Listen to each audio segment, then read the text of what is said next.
welcome to Brittany Bruce Education Bible Study Series. Okay, so today's lesson is going to be how to study scripture, how to do inductive Bible study. And I am so excited because this is going to be the thing that allows you to hear the voice of God. This is going to be the thing that helps you dig deep into scripture and not just have it like one big marathon of like, let me read the Bible from Genesis to Revelation and then I will be holy. Like, this is not that. We are going to take one verse at a time. We're going to be using our Bible Study Collective inductive Bible study cards. I'll put that link here below. And this is a 5-step process. It's called Inductive Bible Study. It's 5 steps, and it's going to walk you through step by step on how to study one verse at a time. So get ready. If you have your Bible, if you have your fancy pens, if you have your notebook, you want to take notes, like get those out now. And if you aren't already in our Facebook group, I want you to click the link below, join our free Facebook group where you can meet other people just like you.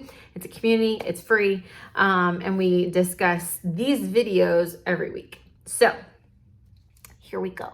All right, y'all ready to learn how to do inductive Bible study? And here's the cool thing. Bible Study Collective didn't make this up. This is actually also in your MacArthur Study Bible. At the beginning, it says how to study your Bible, and he goes through the exact same thing as she goes through. And so she's fantastic. She's amazing. MacArthur's fantastic and amazing. They are anointed and they know what they're doing. And I've implemented this in my Bible study, and it's changed my life. It's changed my life. So I'm going through this 5 steps again, using these cards. And we're going to go straight into it. Number 1, the first step in your process of studying scripture is prayer. This should be the first step of anything that you do, any decision that you make, any kind of thing that you need God's help with.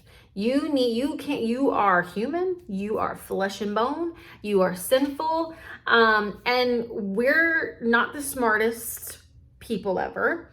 We're humans, and so we need to ask the Holy Spirit to help us, to give us wisdom, to give us clarity, to give us revelation. We need to pray for him to declutter our minds. We need to pray for him to help us just get quiet and focus on what the Holy Spirit wants to reveal to us, because he does. God doesn't hold back wisdom and revelation. He does not hold it back. We are the ones that keep us from getting revelation and keep us from understanding scripture, because we are a generation of busy. We are a generation of chaos. We are a generation of lots of input, and we're constantly listening and watching. And what this first step does is it slows us down and it helps us to get quiet. I'm going to read a few of the prayers that they have for you on the Bible Study Collective cards. Lord, please clear my mind of any worries and distractions and help me to be fully present here with you. If my mind wanders, please bring me back to you. That's one that I pray pretty much every time before. And then here's another one. God, open my eyes, my ears, and my heart to receive what you have for me today. Because here's the cool thing, is that even if you're doing your daily Bible reading, which is the Bible in a Year guided plan, God is speaking to you even through Ezekiel. He's speaking through you even in Ruth, even in Old Testament books of the Bible that we don't normally memorize and study. He can still speak to you through the most random books, through the most random scriptures that we think are random. They're not random to him. And so that's how you can start. Is step 1 is just get quiet, get in your space, and pray. Ask God to help you. Ask God to help reveal the revelation to you. Okay. Step 2 is we're going to choose a scripture. Okay, so if you're doing your daily Bible reading and there was a scripture that popped out to you. So let's just say you're reading a passage Matthew chapter 6. Okay, you're reading that chapter, and this one verse stuck out to you, and you highlighted it with your friction erasable highlighters. I want you to take that one scripture and you're going to write it down on your journal, okay? And during this phase, what you're going to do is you're going to observe. That's step 2, is the observation. You are going to observe what the scripture is saying. And all you're doing, you're not trying to figure it out. You're not trying to understand it. You're not trying to apply it immediately. Like, even if you think you know, you don't. Scriptures are like hidden treasures, and you will never get to the bottom of the treasure chest. God is always like revealing, because he's infinite. He's always revealing some things to you. So the first step is prayer. The second step is observation. And you're going to clearly just write down, as an investigator, as a detective, what it is that you're reading. Okay.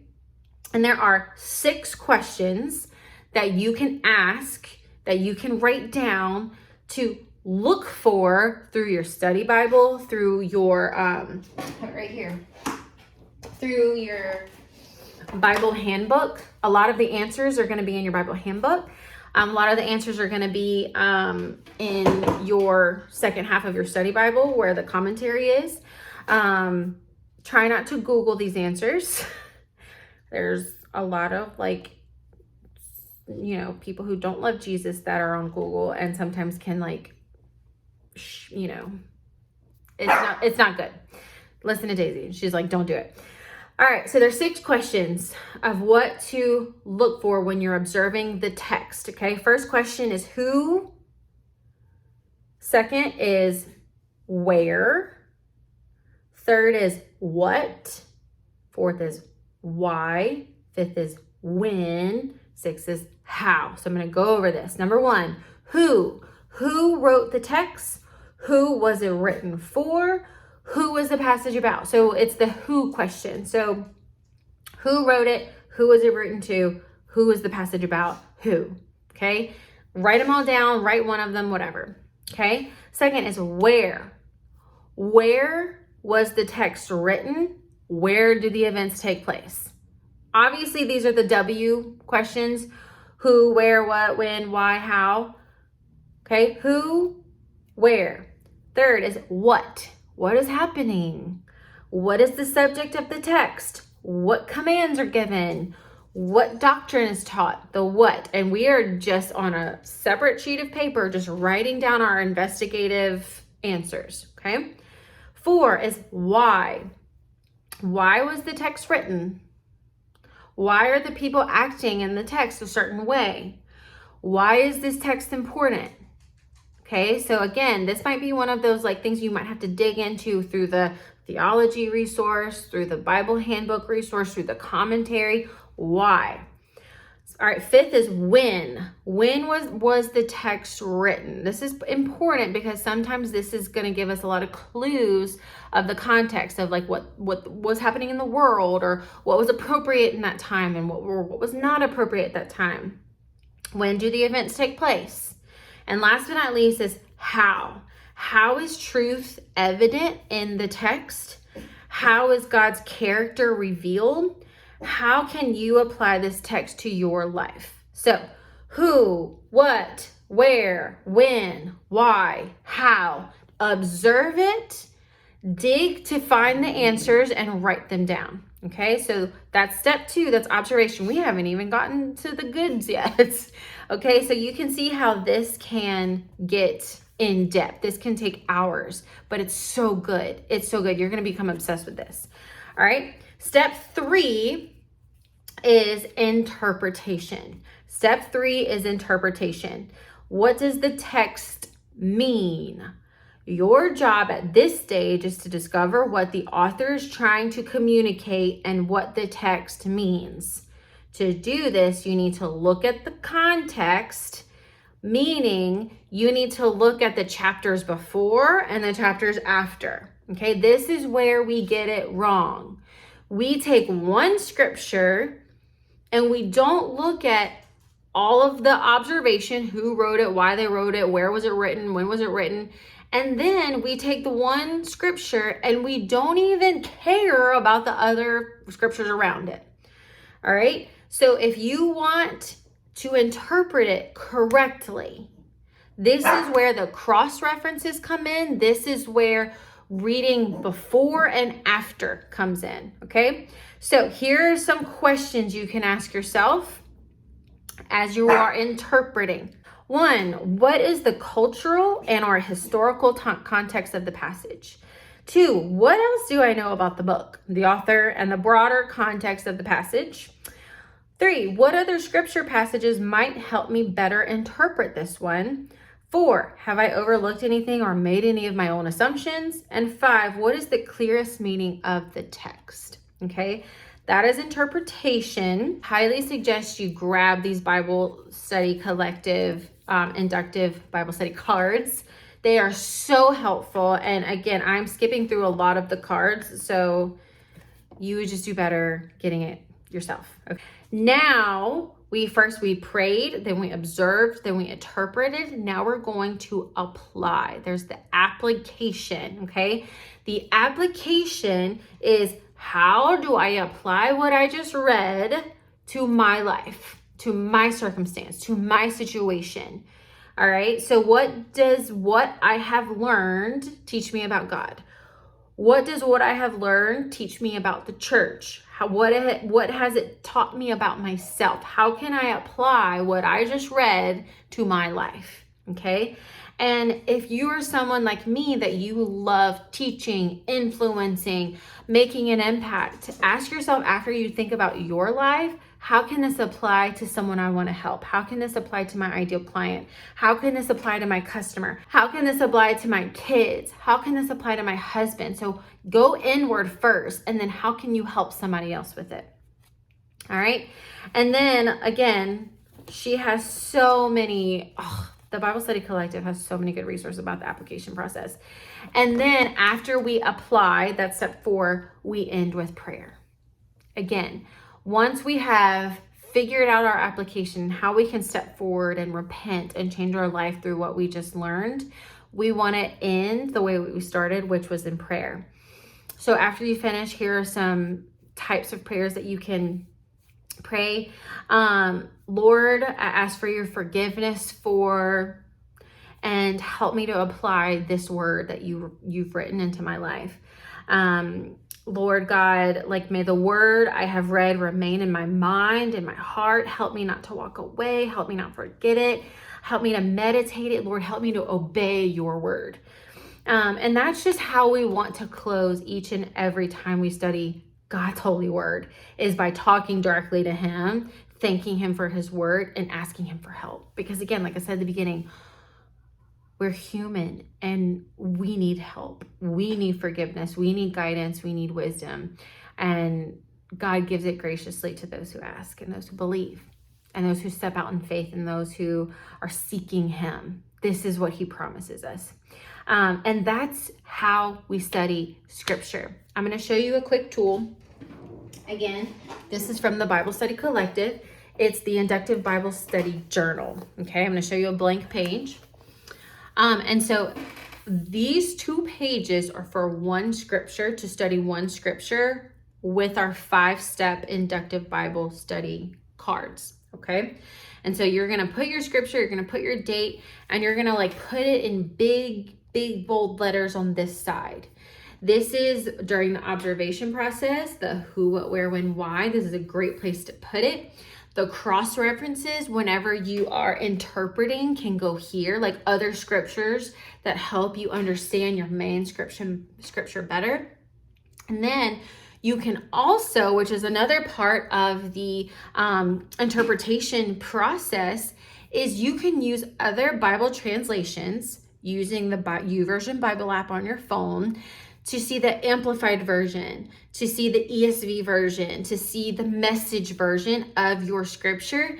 And it's going to help you understand each and every word a little bit deeper. And I'm going to show you a quick example of Matthew 6:33. It was the very first one that I wrote in here, and I'm going to show you. I had no idea I was going to write this much, by the way. I was like, how am I going to fill it 2 pages? All right, so here is the final, and I actually have 2 stickies that I just ripped off. Here's the final, after I studied this one scripture, Matthew 6:33. I put the scripture verse, I put the date, and then I started with my observation, the who, what, where, when, why, how, right here. And I just wrote what I found from my study Bible commentary and my cross references and my Bible handbook from the Daily Grace Co. I also used this. She has a lot of cards that I didn't go over that helped me find these answers. Okay. I then came back to my verse, and I used, during the interpretation process, I used the amplified version on my phone, on the Bible app, to go deeper. So, but seek first. But is a new way of explaining the idea of not worrying about anything. Seek, in the amplified version, it says, but continuously seek. And continuously means to aim, to strive. First means above all else. Okay, do you see how we're breaking down word by word by word? And continuing on, his kingdom. What does that mean? His kingdom. This is referring to salvation. And again, I got all of these answers not from my own intelligence. I got it from the commentary for my study Bible, the inductive Bible study cards, and I got it from the Bible handbook from the Daily Grace Co. I got it from the amplified version, the message version, that helped me break apart this one scripture. I got it from here, the observations. And you guys, this not only helped me understand this scripture like down deep in the depths of my soul, it helped me memorize it, because now I truly, truly understand it. And another thing, I had to get out my sticky notes because I had no more room for my application, which is that's going to happen to you too. You're going to find so much treasure in your Bible study that you are going to have to use sticky notes for your application process. Isn't that crazy? God is so good, and he has so much he wants to reveal to us, one verse at a time, one word at a time, one scripture at a time. You just have to surrender your time, surrender your life, surrender your busy schedule, surrender your own confident knowledge of what you think the scripture says, and start fresh. Start with this new way of doing it, the inductive Bible study way. It's 5 steps, and it's so life-giving and so life-changing. I'm telling you, once you start getting deep into the word, it's going to radically change your life, and you're going to hear the Holy Spirit speak to you like you've never before. It's amazing. I'm really excited for you. Again, if you are in our Facebook group and you're watching this in there and you have questions and you want to discuss, I need you to put them down below. Don't be shy. Let's discuss what we just talked about. Put them down below. If you haven't yet joined our Facebook group, click the link. I'd love to meet you there. And I hope this was beneficial for you. I hope this inductive Bible study will change your life. And if it does, and this is so life-giving to you, please let us know in our Facebook group. Please let us know. We are doing this for life change. We're doing this because I feel called to do it. And the way that I'll continue to do it is if I keep seeing life change happen. I love you guys, and I hope this was beneficial for you, and I will see you in the next video.